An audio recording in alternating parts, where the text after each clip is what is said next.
Студио за всеки, който има какво да каже.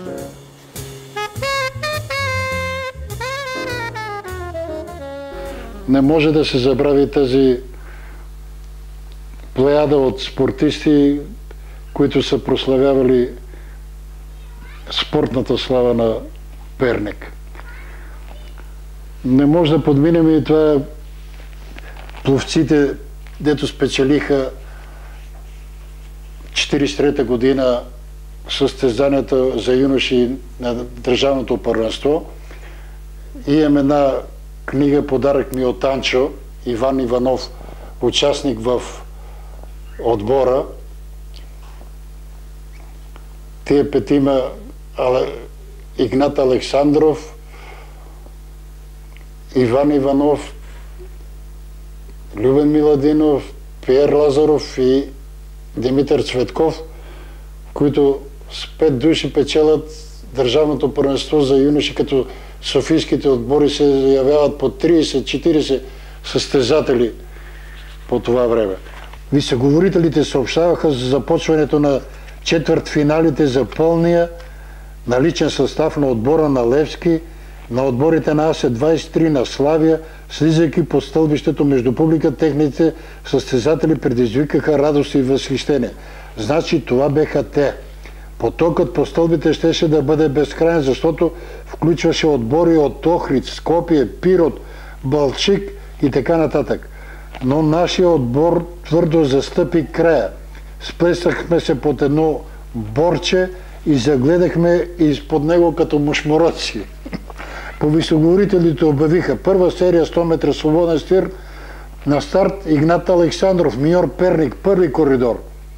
Лалата наду класическия си нос и застана застрашително на стартовото блокче, по местата, готови, изстрел, и хасето му се мерна далече напред. После се появи над водата и Игнат заработи. Той беше отличен пловец и борен състезател, но въпреки това смайването ни бе толкова голямо, колкото и на публиката, когато финишира първ. В тишината се чу нова команда по висогорите. Втори старт, серия 100 метра свободен стил. Любен Миладинов, Миньор Перник, първи коридор. Пирено се забоде с шилявата си глава в басейна и вместо да потъне, както очакваха всички, финишира първи. Отново тишина и команда. Първа серия брус 200 метра. Иван Иванов, Миньор Перник, първи коридор. Както по-отракан, отидох, плувах, победих. Шегата започваше да става сериозна. Втора серия 200 метра брус. Петър Лазаров, Миньор Перник, първи коридор. Детето размота бинта от сливиците си и нещо като го отнесе до стартовото блокче номер 1 и да не остане по-назад, финишира пръв в серията. Възторгът нахвърли 10-метровата кула за скокове. По това време разбрахме, че капризът на жребия определя на коридорите на съответните отбори и иронично ни бе отредил първи коридор. Пореди се команди 100 метра гръб.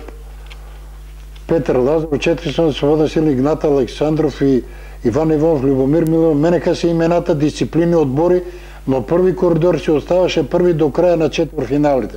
Батковците от Чирпан забравиха иронията си и гнева по-мълчаливо, за да не ни будят, а имахме нужда от сън. Състезанията навлязоха в полуфиналите.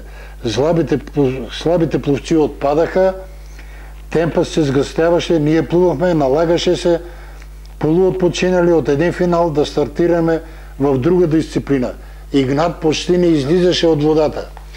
Каква беше тази сила от него? Какво ни крепеше? С какво се хранехме? Веднъж мама донесе от мелницата на Леля Стефана корабета с форма и големината на диск за лека атлетика. Мерна се. Мачо Миладинов вероятно бе донесъл него лев на батко си.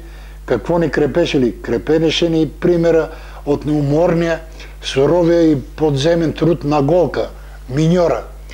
Дисциплината на Мици, 1500 метра свободен стил, трудна дисциплина, и малко бяха състезателите в нея.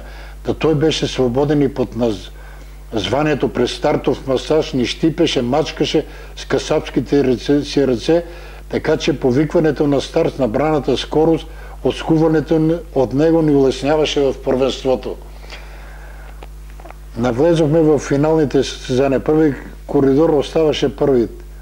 Там нищо не се променяше. Промената се появи в мизансцена. Страхът и неприязаността на провинциалните отбори спрямо столичаните се от вълнение, не мога го четем спокойно, се превърнаха в симпатия към нас. И даже липсваше огорчението от превъзходството ни на тех. Борчетата не мога да прочетем. Борчето фокусираше вниманието на публиката. Пътеката от него до старт 1 бе като Вия Апия за Сципион към Африка. Красивите момичета с белите моряшки буси, български морски сговор усетиха преди фоторепортерите, че около борчето ще паднат снимки за утрешните ежедневници, в които евентуално можеха да попаднат. А ние бяхме стройни и красиви момчета. Бе се чул израза пернишките аполончета. Гледаха детето Пиер. Пиер по-късно, когато се напива в влака, той изрева: ще видите едно дете. Фоторепортерите от утрешните вестници ни изправяха команда да гледаме на майнината си и щракаха скандиране: Перник, Перник.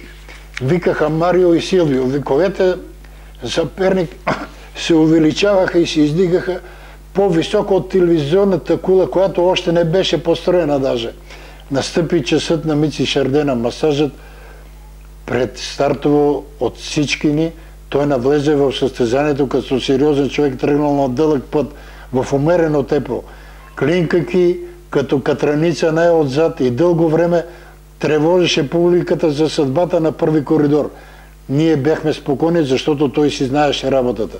Предполагам, че единственото му затруднение бе да пресметне колко пъти трябва да преплува басейна, та да стане 1,5 километра.